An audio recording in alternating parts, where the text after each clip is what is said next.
When we look at a modern digital map today, there's this underlying expectation of just absolute precision. You pull up a satellite view on your phone, and the screen shows the exact jagged line of the coast, right? Yeah, exactly. The little blue dot of the GPS just confidently points and basically says, hey, there you are. Right. And it's definitive. It's either land or water, known or unknown. It's clean.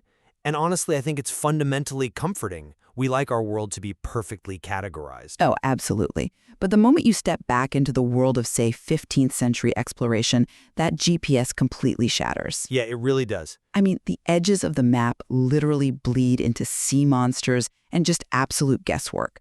You're looking at a geographical and, frankly, moral landscape that is just profoundly murky. It is the absolute definition of muddy waters, which is exactly why we are here today.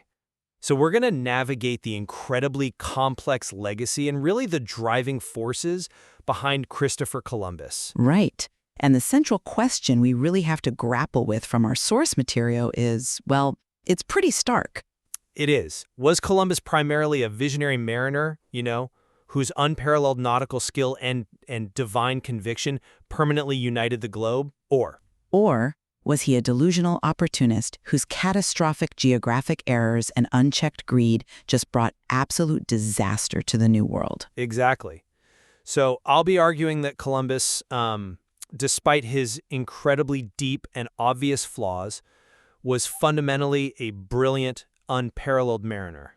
Like, his sheer force of will and maritime genius permanently cracked the world open. And I will be taking the position that Columbus was a deeply flawed opportunist.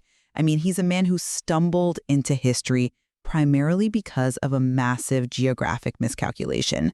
And I'd argue his legacy is ultimately defined by delusion, profound cruelty, and just total administrative incompetence. Well, we certainly have our battle lines drawn, so let's just dive right into opening arguments, starting with the case for the visionary mariner. Let's hear it. So in my work as a historical journalist, I spend a massive amount of time digging into primary sources, trying to understand the actual granular mechanics of how people achieved what they did. And when you look at the primary evidence of Columbus's nautical skill, it is simply staggering. Staggering in what sense exactly? In the sense that this wasn't a man born to privilege who just, bought a fleet. He was the son of a Genoa weaver and a tavern keeper. He went to sea at 14, and he learned his trade through brutal, life-threatening trial and error. Right, but experience doesn't automatically equal genius. True, but we actually have the testimony of Michel de Cugno.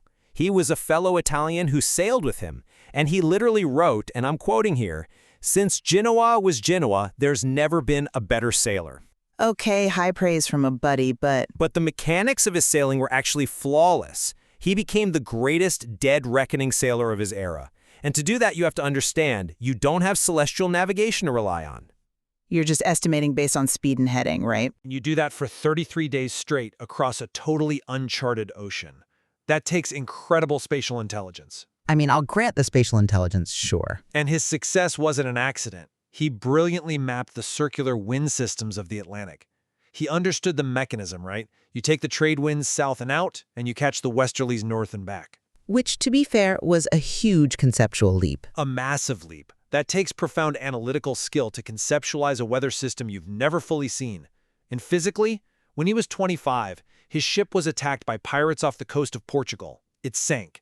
Columbus grabbed a floating oar and literally swam 6 miles to shore. Wow. 6 miles. 6 miles with an oar. And that immense physical resilience translated directly into his psychological resilience. I mean, he spent 7 years in Spain, pestering the royal court, selling books just to survive, plowing on, as he put it in his own letters, no matter how the winds might shake me. He was driven by this profound, almost terrifying belief in his destiny.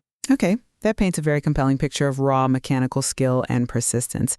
But I come at it from a distinctly different way. Go ahead. You paint a picture of a calculated genius, but Columbus's entire enterprise was built on a foundational, stubborn error. I mean, he blindly trusted the Toscanelli ladder. Right, the astronomer? Yeah, Paolo del Pozzo Toscanelli. He was an astronomer who basically claimed the Atlantic was just a quick jump to China. Columbus latched onto this because he fundamentally believed the Earth was 20% smaller than it actually is. But to be fair, he wasn't the only one who believed the Earth was round at the time. Oh, wait, no, I need to stop you right there, because that is the absolute greatest myth of this entire history. Every educated person in the 15th century knew the Earth was round. Well, yes, the academics knew. The royal astronomers in Spain knew it was round, and more importantly, they knew exactly how big it was. They had read Eratosthenes. They knew the circumference was roughly 24,000 miles. Right, they had the math. Exactly. They told Columbus directly that he was wildly miscalculating.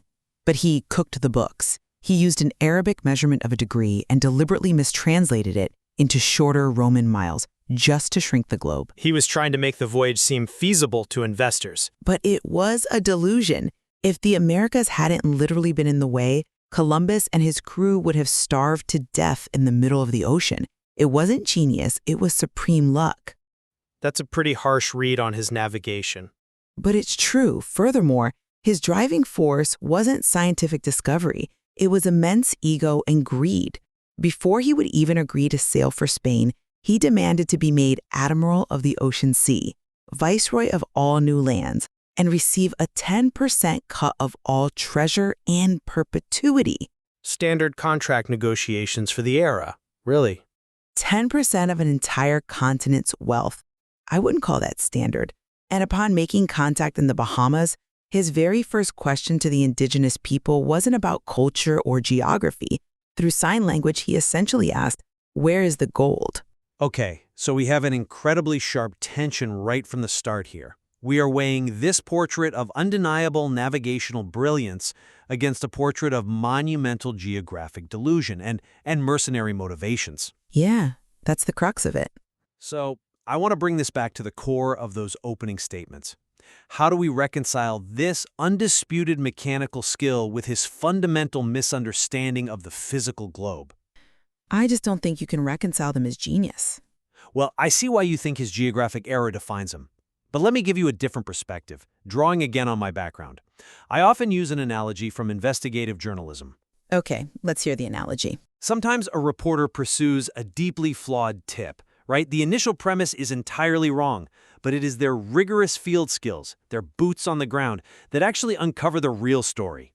Columbus engineered the physical scouting voyage perfectly. Perfectly? By nearly starving? By taking the right equipment. He didn't take a massive lumbering armada. He took small 80-foot caravel ships, the Niña and the Pinta, because they had shallow drafts and lateen sails that allowed them to sail close to the wind, which is perfect for probing unknown coastlines. Sure, the ship choice was good, but And his maritime genius is undeniable later on, specifically on his fourth voyage. you're talking about the hurricane incident, I assume. Exactly.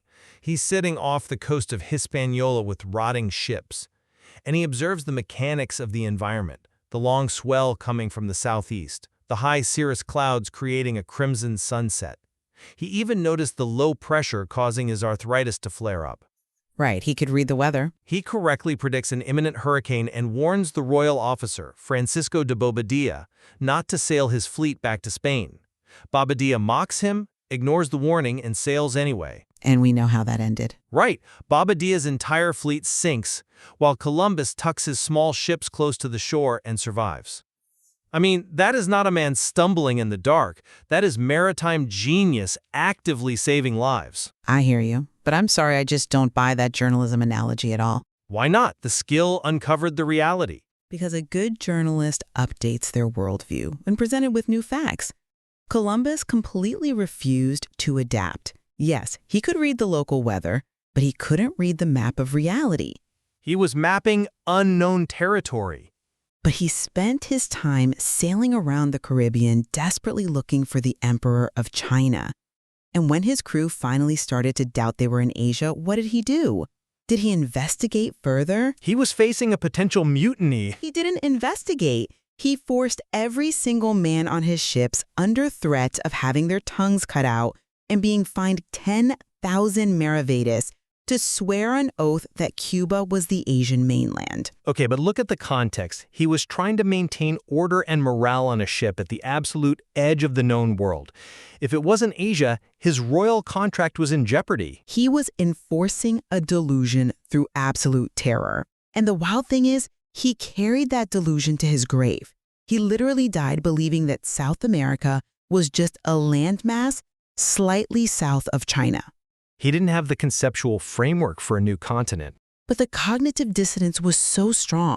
He wrote to the Spanish king that the earth wasn't perfectly round but shaped like a pear with a stem, and that he was sailing uphill. Which was a cosmological theory at the time. When he found the massive freshwater flow of the Orinoco River in Venezuela, he didn't deduce he'd found a new continent. He literally concluded it was water flowing down from the earthly Garden of Eden. That isn't the rigorous field skill of an investigator. That is the hallucination of a fanatic who cannot accept he was wrong. Well, it's certainly a fascinating disconnect. He understands the mechanics of the wind and sea perfectly, but the cosmological framework he places it all in is, I admit, entirely fabricated. Exactly. But, that rigid worldview didn't just affect his maps. It crashed directly into the human beings actually living in the Americas. And I want to shift our focus to that first contact. Let's do that. It's crucial. How should we evaluate his treatment of the indigenous Taino people in light of his original mandate? Because this is the most difficult aspect of his legacy. It's horrifying is what it is. As a parent of two, I struggle with this constantly. It is incredibly difficult to contextualize this history for the next generation without just flattening it into a simple cartoon of pure good versus pure evil. But acknowledging objective horror doesn't require flattening the history. It's just stating facts. I acknowledge the tragedy, absolutely. But we really have to understand the mechanics of the era. Columbus was a man of his times, operating in a world where slavery was customary in Europe. I really pushed back on that. Let me just finish the thought. The Middle Ages had a flourishing slave trade in the Mediterranean. Furthermore, we have to look at the immense, crushing pressure he was under to justify the massive second voyage. He brought 17 ships and 1,500 people across the ocean. Because he promised them mountains of gold. Right. And the Spanish crown and his investors demanded a return on that investment, which meant gold. And we often overlook the initial honeymoon period of contact. Honeymoon period? Yes, when his flagship, the Santa Maria, hit a reef and sank on that first voyage, the native Taino cacique, the chief, Guacanagari, literally wept for Columbus. He sent his people in canoes to safely salvage the ship's cargo.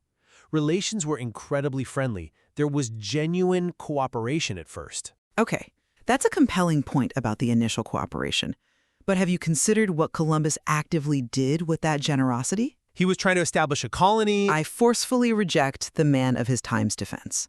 Yes, slavery existed in Europe, but the systemic scale of what Columbus instituted was shocking even to some of his contemporaries.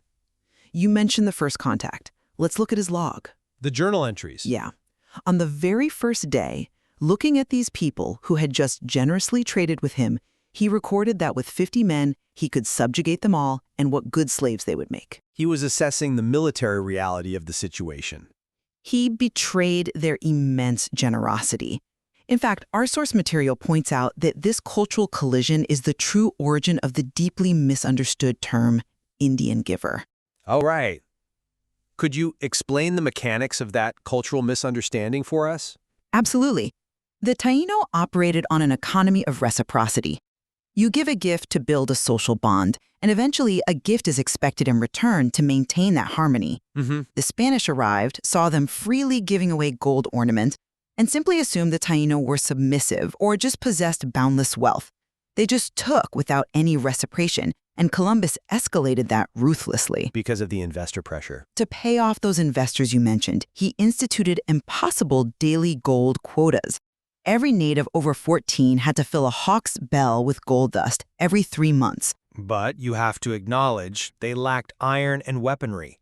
That fundamentally skewed the power dynamic from the moment the Spanish arrived. The conquest was practically inevitable once the ocean was crossed. No. It was the method of conquest that defines his legacy. If they couldn't produce this gold, which essentially didn't even exist in the quantities Columbus promised, they were punished brutally. The punishments were severe, yes. They were given copper tokens to wear on their necks, and if they were found without one, their hands were severed. They were taken from total freedom and forced into a system so horrifying that the historical record notes they literally lost the will to live. Mass starvation, imported disease, and mass suicide followed. It was a demographic collapse. One Taino chief even had a prophetic vision that a clothed people would come and destroy them.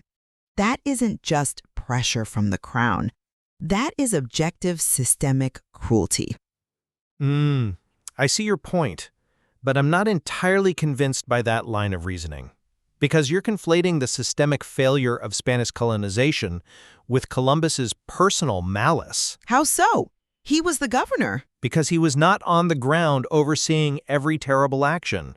Which actually brings us perfectly to our final major point of contention, Columbus the administrator. Right, the viceroy. He was officially the viceroy and governor of the Indies. Does the total anarchy of his governance negate his achievements as an explorer? I would argue that Columbus was, at his core, a sailor.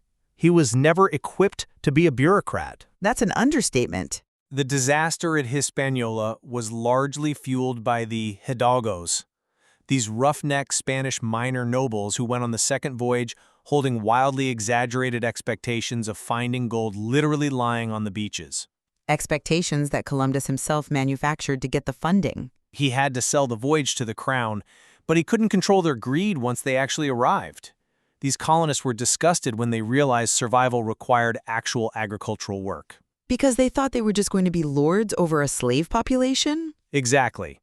The anarchy that ensued, the fighting over food, the abuse of indigenous women, it was a failure of the Spanish colonial model. Columbus even tried to order that the spoils of conquest belonged exclusively to the crown, attempting to maintain legal order. And how did that go? Well, the settlers revolted against him at his brother Bartholomew.